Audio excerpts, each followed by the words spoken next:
Fala galera, estou com o Fabrício Ricardo, responsável direto da fabricação do nosso gin Wizmaster. Vamos lá, Ricardo? E aí, Cássio, tudo tranquilo? Tudo Bem, Cássio. Tudo boa. Ricardo, eu fiquei sabendo que você decidiu a criar um gin, né? Como você passou a criar esse gin? Vamos lá. Então, não foi somente eu que resolveu criar o gin. O que acontecia?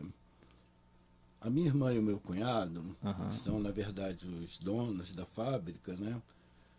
Eles queriam investir uma grana em alguma coisa que pudesse vir a dar um retorno futuro para eles. Então, nós começamos a estudar vários produtos, né, que pudessem vir a dar um lucro, né, futuro para a empresa, né, futura empresa. Então, o que aconteceu? Nós estudamos suco de laranja, estudamos refrescos, todo esse tipo de coisa. Tu sempre foi apreciador de gin, sempre gostou para tomar essa decisão? Nos últimos 25 anos eu trabalhei na área de destilados, né, junto a vários clientes aqui do Rio de Janeiro, São Paulo, Minas, né? E, na verdade, eu venho trabalhando com destilados há muito tempo. Então, o que aconteceu? Chegou um momento em que nós vimos, dentro desses estudos iniciais, de que seria mais interessante e até mais assim apropriado a gente montar uma fábrica de destilados. Essa fábrica no Rio de Janeiro mesmo? Foi feita? Sim, aqui no Rio de Janeiro, aqui no bairro da Taquara. Bacana. Então, com isso, nós partimos para fazer o projeto dessa fábrica, né, para ver a viabilidade realmente de se valia a pena mesmo fazer ou não. Né? Porque eu sugeri que fosse a gente partisse para os destilados. Porque devido ao conhecimento e tudo que eu já tinha, né, nessa área ainda tenho, muitos amigos e tudo, ficaria mais fácil uma abertura de caminho futuro, né? Desde que fosse um produto também de extrema qualidade. Então nós fizemos esse projeto, né, com a ajuda de vários outros profissionais, engenheiros, arquitetos, e, enfim, toda essa gama de profissionais do ramo, no caso de montagem, de projetos de meio ambiente, tudo isso, e partimos depois. Isso foi em final de 2019. Caramba! Aí, em 2020, veio a pandemia, mas a gente já estava com o projeto Já pronto. tinha começado a obra, não? Na fábrica já estava? Não, no final de 2019, nós já começamos a comprar os primeiros equipamentos. Né? Então já fizemos a compra do alambique a vácuo, mais alguns tanques, e começamos em 2020, mais para maio de 2020, mais ou menos nessa fase aí, a montar a parte civil dentro do galpão existente. Quer dizer, fazer uma adequação do galpão existente, que não tinha nada, era só um galpão. Fez do zero, começou a obra do zero. Obra do zero e documentação, vigilância, tudo. E a própria adequação física do que a legislação de bebidas exige para uma fábrica desse porte. Né? Então hoje, assim, entendendo, vocês fabricam e vendem direto, né? Então não tem, no primeiro momento, consegue comprar direto com vocês. Sim, sim. Entendi. No momento, sim. Sim, sim. É possível comprar direto. Então nós fizemos toda essa parte de montagem em 2020, em plena pandemia. Né? Momento difícil, né? Com obra. Com muita obra, muita correria, chegando equipamento de caminhão, de São Paulo, de Minas, não sei da onde. O caminhão chega às 5 da manhã, o outro chega às 3 da tarde, o outro chegava sei lá que horas. Enfim, depois tinha que alugar muque para poder puxar os equipamentos, para lá para dentro do galpão. Correria. Montando base para que esses equipamentos pudessem ficar em cima dessas bases, enfim, fazendo toda essa adequação, né?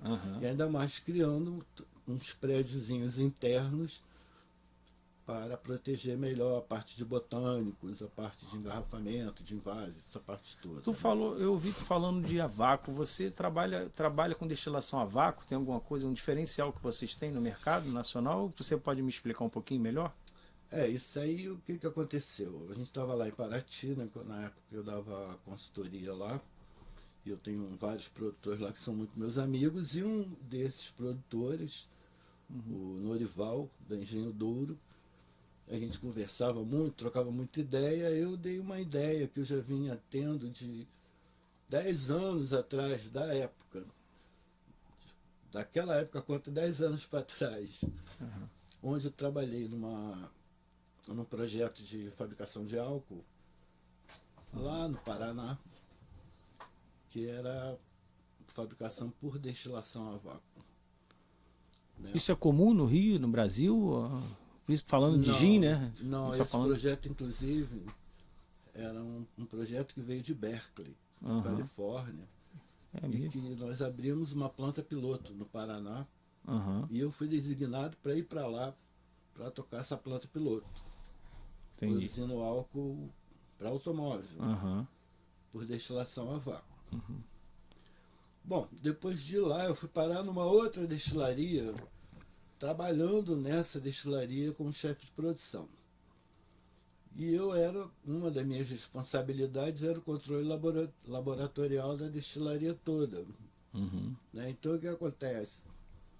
E lá dentro nós tínhamos um destiladorzinho a vácuo, assim como a gente tinha um alambique pequenininho para fazer uma cachaça, porque era uma cooperativa, a gente gostava de dar lá para os produtores um pouco de cachaça, né?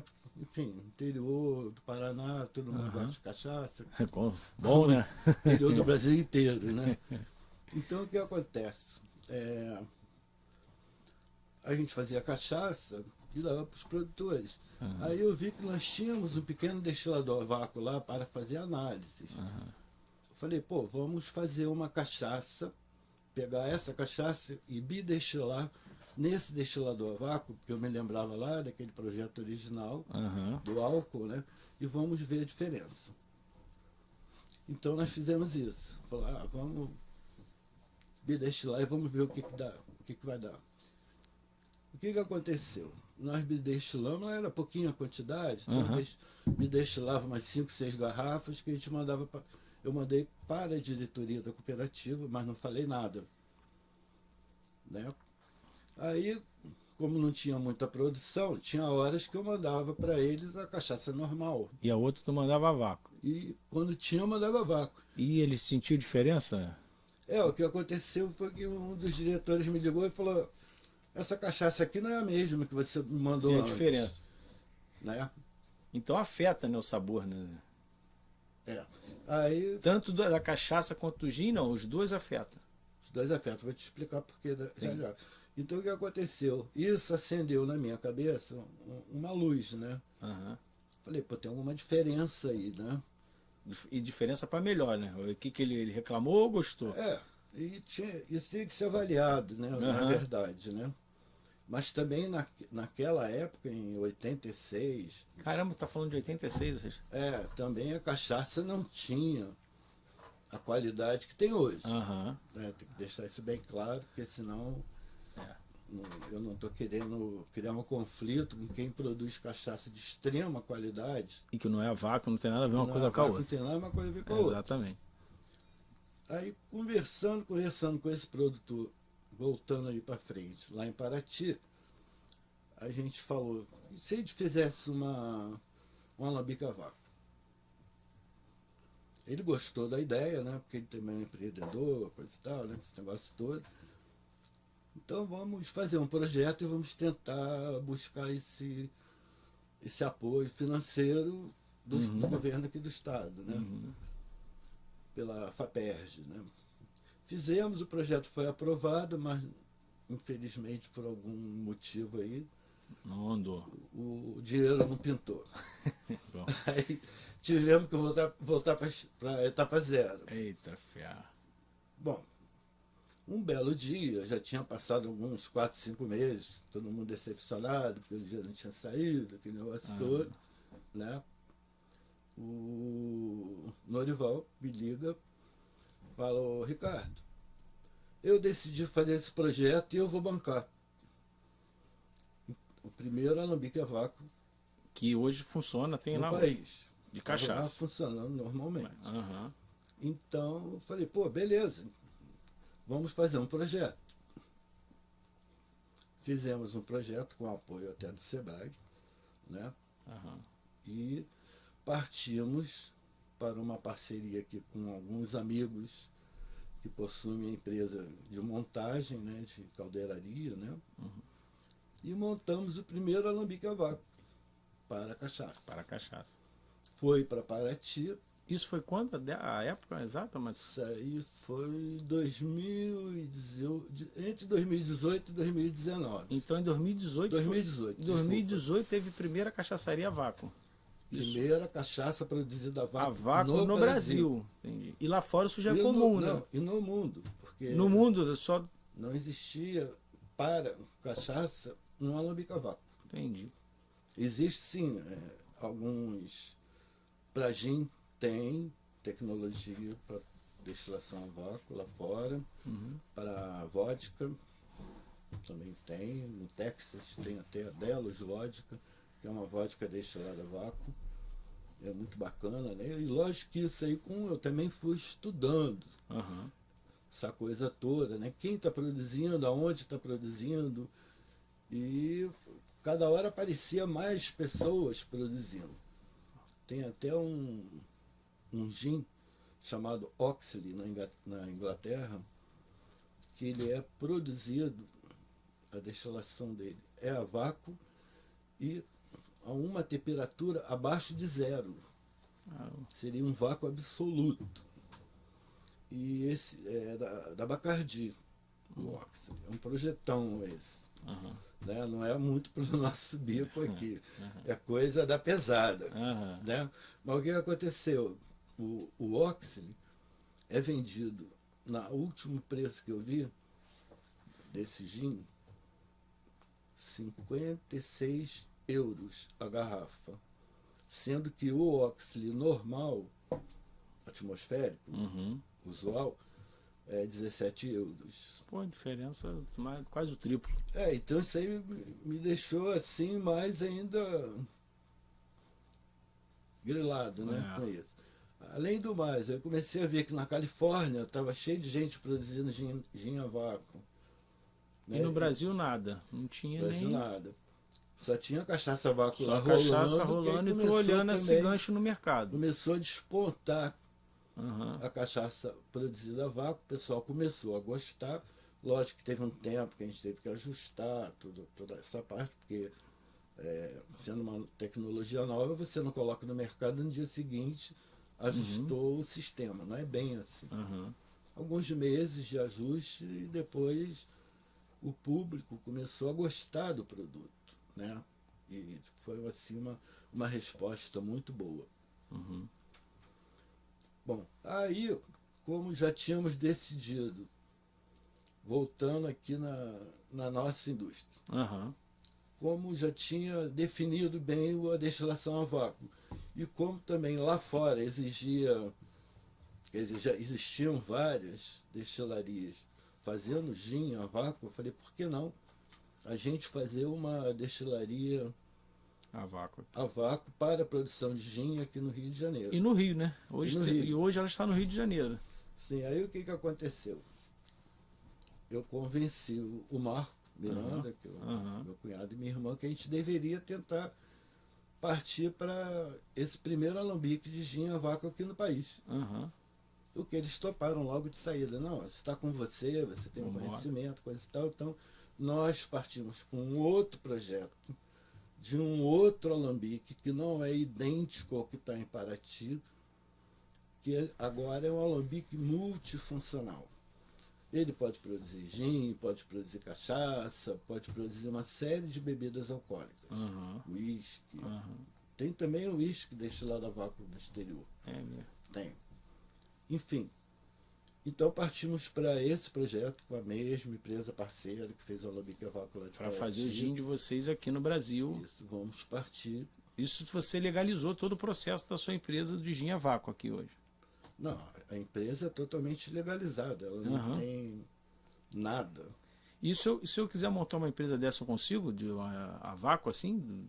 Ir lá e como é que eu faço isso? Ou não? Aí no caso teria que se fazer o projeto, né? Ser um projeto, sim, para poder conseguir. Hoje é patenteado, né? É patenteado isso, né? Essa patente, o pedido é meu de patente. Ainda está lá no INPI, né? Sim. Eu tenho uma empresa de advocacia que cuida dessa parte da patente. Está no meu nome, tudo.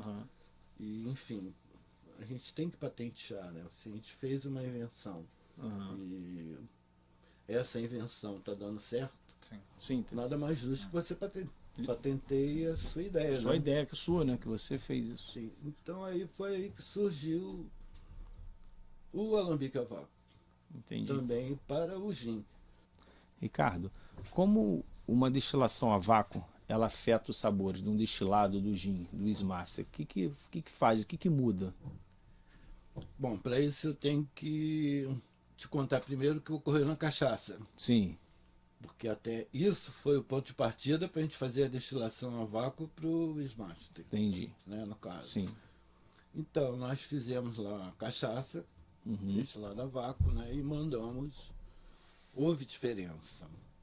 Né? Ela ficou com mais sabor de cana, isto é, trazendo produtos que estão lá no caldo de cana e que normalmente quando você destila num alambique a uma temperatura maior, que é 90 graus, até 94 graus, alguns desses produtos se degradam.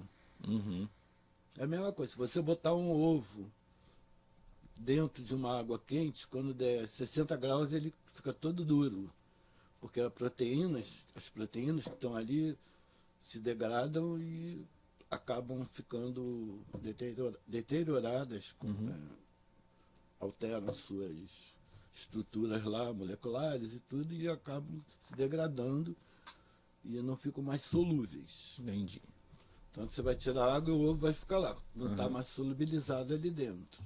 Né? Bom, enfim.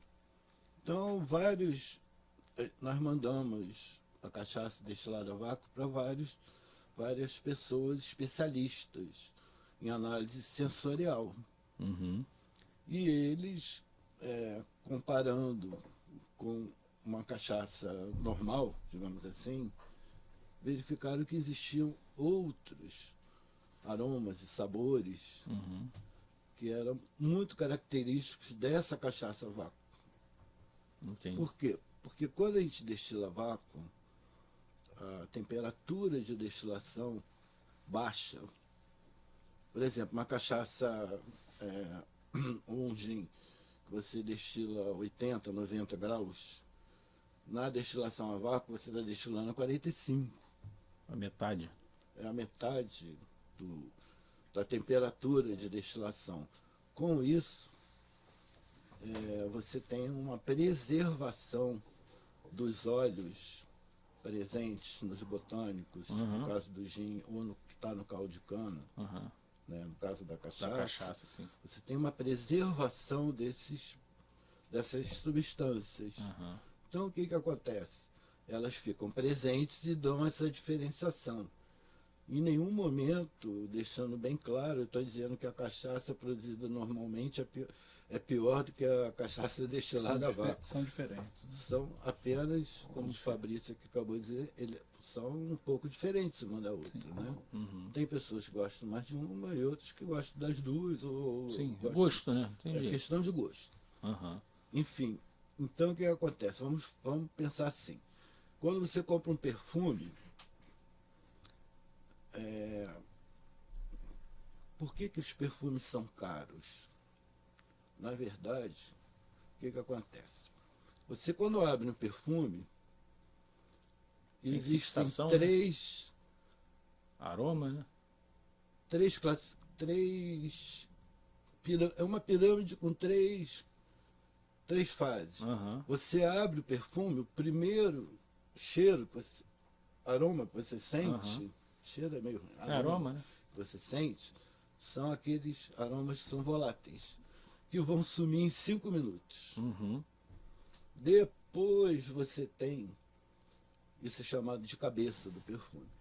Depois vem o coração do perfume, que são aqueles aromas que ficam na tua pele. Fixado por mais tempo. Não é ainda fixado, por em torno de 2 horas. Aham. Depois vão embora. Depois vem os aromas chamados de corpo, que esse é o que está fixado, Aí, que vai demorar mais tempo. mais tempo. Então, se você faz uma analogia, esses aromas de cabeça, que são os voláteis, Aham. esses são obtidos por destilação a vácuo. Só para você ter uma noção. E são óleos muito sensíveis.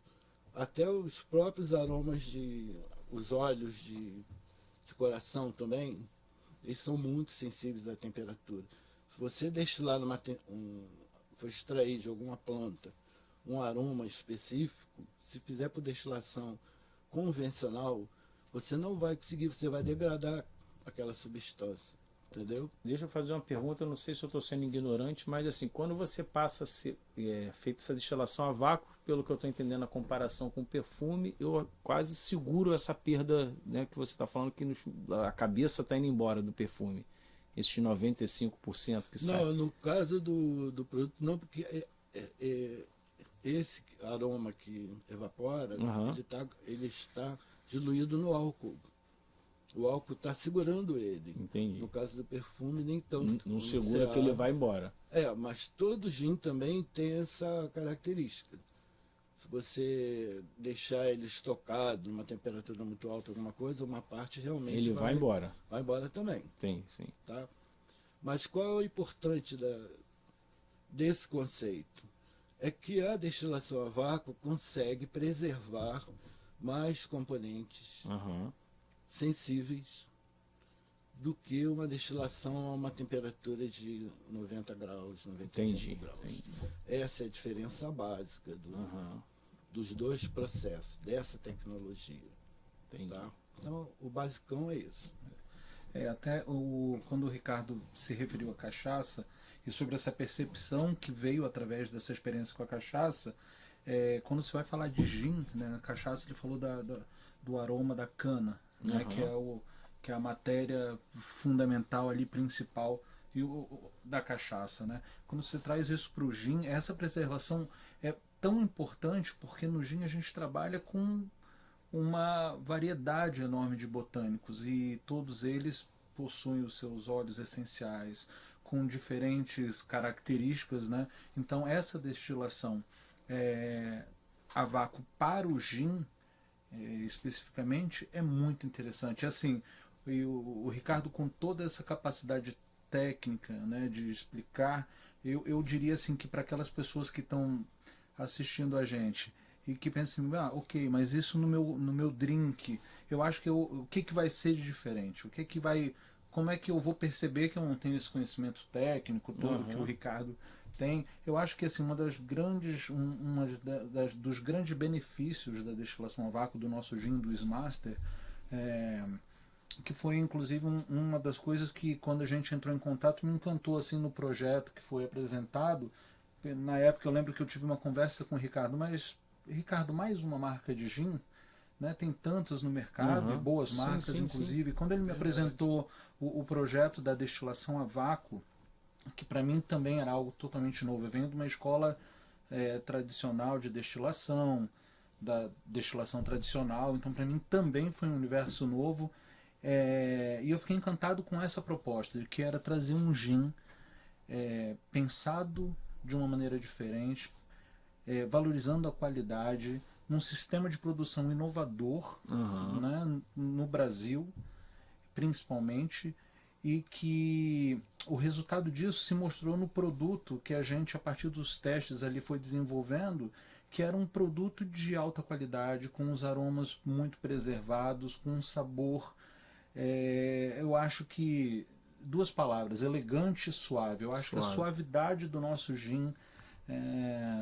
a elegância que ele traz através dessa suavidade, é um drink, acaba tendo um drink com muito mais fala requinte, de leveza, né, também. muito mais leve. Eu acho que traduzindo isso para um linguajar mais comum, menos técnico, eu acho que é isso. É a suavidade, é a elegância de um produto final que traz isso por conta de um gin que é feito, pensado com todo esse conhecimento, né? Entendi. Vocês... Só uma coisa interessante no que ele falou, que a suavidade realmente ocorre. Esse gin ele é bem mais suave do que pelo método tradicional de destilação. Isso por ser a vácuo faz esse processo. Ele dá uma suavidade maior, porque como ele preserva mais. Entendi. Entendeu? Tem um cara lá em Nova York, o David Arnold, que é um cara top de Nova York, que ele é chefe de cozinha e de um hotel famosão lá, enfim, não me recordo agora, e que ele é um forte defensor da destilação a vácuo, porque o que ele fala, o que você prefere? Você prefere um pêssego in natura ou você prefere o pêssego cozido? Essa é a diferenciação que ele faz. Entendi. Entendeu? Isso é a mesma coisa que veio para a destilação a vácuo, é a mesma situação. E em relação à pesquisa, que vocês fizeram a pesquisa com os amantes aí do gin, como é que foi a aceitação? Foi boa? Bom, antes disso, não, a citação está ótima. Está ótimo. Tá, o pessoal está adorando. Mas antes disso, vem a receita. Né? Então, nós, primeiramente, foi a hora que o Fabrício começou a chegar na empresa, né? Porque a gente já se conhecia lá de Paraty, tudo. Sempre tivemos um ótimo relacionamento e tudo, profissional e tudo. Sempre trabalhou muito bem lá em Paraty com todo mundo. Então, o que acontece? Eu precisava de alguém para trabalhar comigo lá dentro, né? Porque eu estava sozinho e tudo. Aí eu dou de cara com essa figura aqui, morando do lado da minha casa. Pertinho, já se conhecia. A diferença, assim, a diferença de 5 minutos. A gente já se conhecia, né? Eu falei, cara, você vai fazer gin comigo, vamos nessa. Então a gente começou a traçar as receitas, né? E esse primeiro gin é a primeira receita. Esse é o primeiro gin hoje a primeira receita. E vem novo gin, vem nova marca, Vem. Mas nós fizemos as receitas num alambique tradicional, pequeno. Ele tinha um alambique a vácuo pequenininho e tudo, né? Ele tinha um alambique lá de moonshine, que ele é o próprio moonshiner aí, o cara do moonshine, né? Falei, não, vamos fazer nesse teu alambique mesmo e vamos depois adaptar para o nosso sistema, né? Adaptar a receita para o sistema. Então, nós ficamos quase um ano para ajustar essa receita. Para acertar a receita, para poder ser aprovado. Porque a partir do momento não foi só determinar a quantidade de botânicos, quantas gramas você vai usar de um ou de outro botânico. Isso não é fácil, mas foi o mais fácil. O grande segredo foi depois a gente chegar numa qualidade que a gente esperava. Foi mais fácil, eu achei tudo difícil. Não, assim, quando eu digo assim, a gente, é claro, tem todo um trabalho envolvido, mas ok, a gente chegou naquela receita de um produto que a gente fez no método tradicional e falou, legal, o produto ficou bom. Agora, o grande desafio era passar essa receita feita no método tradicional que estava super agradável para o sistema de destilação a vácuo. Que muda, né? O produto, a gente achou que o produto ficou bom. É nessa hora que entram os experts. Sim. E aonde entra a pesquisa que eu estou falando. E aí, como a gente pegar esse produto, num primeiro momento que a gente gostou muito, e passar para um sistema de destilação a vácuo Antes disso, entram os experts. Então, quantas pessoas pesquisaram isso aí? Deixa eu só voltar um pouquinho aqui. O grande desafio, depois da gente ter chegado a um produto que nos agradou, era trazer isso para os sistemas de destilação a vácuo. E que muda, né? Quando que vai muda pro vácuo, completamente. Então isso foi um grande desafio. E depois disso, depois de ter um produto pronto, era saber se esse produto pronto ia agradar quem realmente importa, que é o consumidor final, passando pelos experts, né? Que o por Ricardo essa pode falar pesquisa aí, melhor. foi grande. Não, o que acontece? Passarinho come pedra, você já sabe, né? Então vamos ser bem verdadeiros. Você cria uma receita, nós criamos, a gente gostou da receita, como ele falou. Pô, essa receita é legal, dá pra gente passar pro vácuo. Uhum. Mas é aquela coisa, nós não somos donos da verdade. Nós não somos excelentes profissionais de sensorial. Uhum. Existem pessoas que trabalham com análise sensorial, saca tudo de sabor e aroma. Então é aquele negócio, a gente tinha que ter uma palavra Eles têm que aprovar, mais né? abalizada de quem realmente entende e de que pode dar uma ideia do perfil dos master. Aprovação final dos Master, como é que foi? Então, como eu já tinha tido algumas aulas, fiz alguns cursos com a Aline Bortoleto, Uhum. lá da Exalc, de Piracicaba. Quem é essa Aline Bortoleto? A Aline Bortoleto é uma... Falando que eu não conheço, eu tô fora do segmento, ela é uma não entendo, engenheira né? de alimentos, Uhum. tá? Mas tem enfim, uma série de coisas em análise sensorial, conhece tudo de bebidas. Ela é a referência, né? É uma das das grandes referências uma das no grandes Brasil. referências do mercado. referência. Ela estudou na França, Sim. bebidas, enfim. Ela tem um conhecimento maravilhoso. Altíssimo, Todo sim. mundo gosta da Aline, ela dá aula. E ela aprovou? Primeira coisa assim, se ela gostou. Não, ela fez assim, tipo, uma mentoria. Uhum. Quando nós passamos para a fase de vácuo, né? Assim que nós fizemos a primeira, a segunda carga de gin, eu mandei uma amostra para ela. Falei, agora vamos para a hora da verdade. Uhum. Né? Ela tem que passar no crivo dela. Sim, aquela coisa, a gente tem que ser humilde, como falam por sim, aí, né? sim. Não tem essa de... Tem que ajudar. Não, sou todo mundo macho, se isso não ajuda, existe. tem que. Com Isso não certeza. existe. Então, vamos passar para os experts. Ninguém faz nada sozinho nessa vida. Então, nessa hora, nós passamos a bola para frente, né? Inclusive, a Aline, ela foi uma das mentoras da Bag Gin, Uhum. que é um gin maravilhoso que tem no mercado. Sim. Então, eu até responsável técnica de lá. Assim. Aline, se eu estiver falando besteira, você E Aline? me corrige. Enfim, o que aconteceu? Eu mandei as 2 cargas de gin para ela e ela fez toda uma perfilação, que era um pouquinho diferente, né? Que a gente estava ainda fazendo o teste da receita, né? Então a gente aumentou um pouquinho aqui, um pouquinho ali. O ajuste fino. Um ajuste fino, né? Exatamente. E passei ali, o que você acha desse gin, o que você acha desse? E ela falou, olha, prefiro mais esse, mas talvez você fizesse isso, fizesse aquilo, coisa e tal.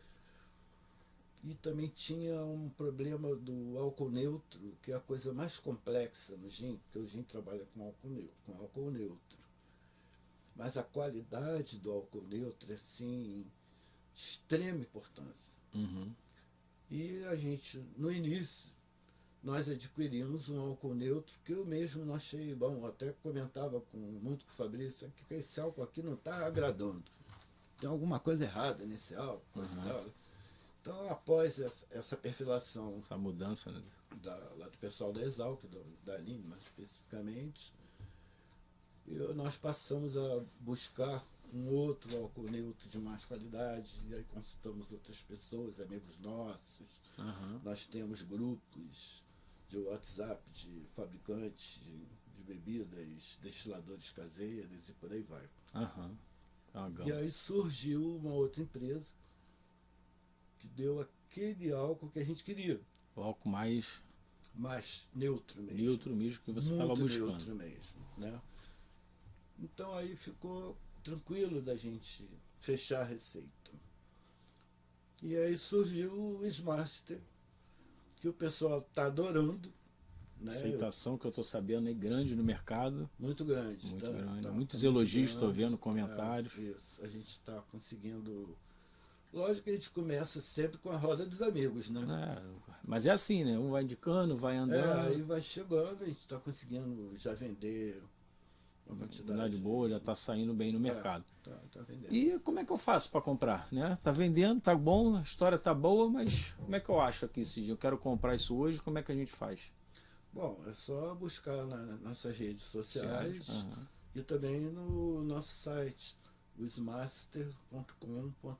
Smaster.com.br é o site de vocês, e aí lá a gente já encontra. Já encontra, entendeu? Pô, bacana. E nas nossas redes sociais tambem, como o Ricardo falou. E tô sabendo que vai botar em mercado também, algumas lojas, restaurante, já está começando a ir para um caminho de tentar... A gente está buscando também essa ideia também. A gente também tem uma outra ideia que eu acho que é interessante, que nós podemos dispensar uma parte do nosso tempo para produzir gin para terceiros. Entendi. Entendeu? Que eu acho que é muito usar a indústria, né, para poder... porque às vezes você tem um produtor aqui não tem a estrutura que vocês têm hoje, que precisam... Não tem, aí ele vai fazer o gin dele lá em outro estado. Sim. Aí para puxar de volta para cá, paga um frete hoje em dia. Tal. E a estrutura é grande. Isso é muito utilizado, Cássio, já no mercado de cerveja, isso é uma realidade. Normal. Eu não vou falar exatamente o percentual, mas assim, grande parte, por exemplo, das cervejas artesanais hoje no mercado hoje tem muita são cerveja. Produzidas em fábricas chamadas ciganas. Então uma indústria, uma fábrica, ela tem uma estrutura e ali ela produz para outras marcas. E aí é sobre isso que o Ricardo está falando. Isso que né? ele está falando é correto. Assim como já existe, está acontecendo para o gin também, né? Agora, sim. Tem até, no caso da cerveja, tem até gente que chega com o caminhão, entra na indústria, faz um invase para o cara que fez a cerveja. Sim. Ele não tem a parte de engarrafamento lá. Sim. O caminhão chega, engarrafa tudo para ele, dá tudo para ele já bonitinho. Porque às vezes acontece uma grande rede, uma rede de bares, de restaurante, de supermercados, atacadista, ele tem o desejo de ter uma marca própria, mas ele não, assim, não tem condições, né, de montar uma estrutura para fazer e às vezes não se trata só de condições, mas é porque ele é um produto a mais no nicho dele que não justifica ele criar uma estrutura que é complexa, é burocrática. Sim. Então é muito mais fácil ele terceirizar isso, e hoje a nossa destilaria ela proporciona também essa possibilidade para essas pessoas que têm esse desejo também. Desde que o produtor que esteja interessado, o futuro produtor que esteja interessado em fazer um contrato conosco, para que a bebida que ele deseja fabricar não precisa ser só gin. Nós temos estrutura para outros tipos de bebidas, tá? Mas só tem que estar adequado, a adequação tem que bater com o que nós temos lá. Entendi. Não adianta chegar um produtor lá, a minha infusão vai demorar 20 dias, depois eu vou redestilar. Aí é cada negócio, né? Tu vai ter que, tem que ser uma coisa que gere produtividade e avaliar qual contrato a gente pode firmar. Mas sempre pensando no produto final, na qualidade, que é aquilo que a gente se propõe, e a nossa indústria, a nossa fábrica, a nossa destilaria, ela é isso. Só sai de lá produto com qualidade. Pô, bacana, Fabrício. Em termos de qualidade, inclusive, além de ter esse apoio da parte da sensorial, nós também temos o apoio de um laboratório que analisa o gin na parte química para ver se está tudo dentro da legislação. Sim. Então nós temos todos esses cuidados, com a parte sensorial, com a parte físico-química, entendeu? Temos o laudo da análise, só colocamos no mercado quando o produto está... Temos todos a parte, né? Até o final já tem tudo 100% organizado. Exatamente. Foi um prazer, Fabrício, estar com você, Ricardo. Prazer esse bate-papo e tomar essa aula aqui. E se alguém quiser procurar a gente, estamos lá, ismaster.com.br.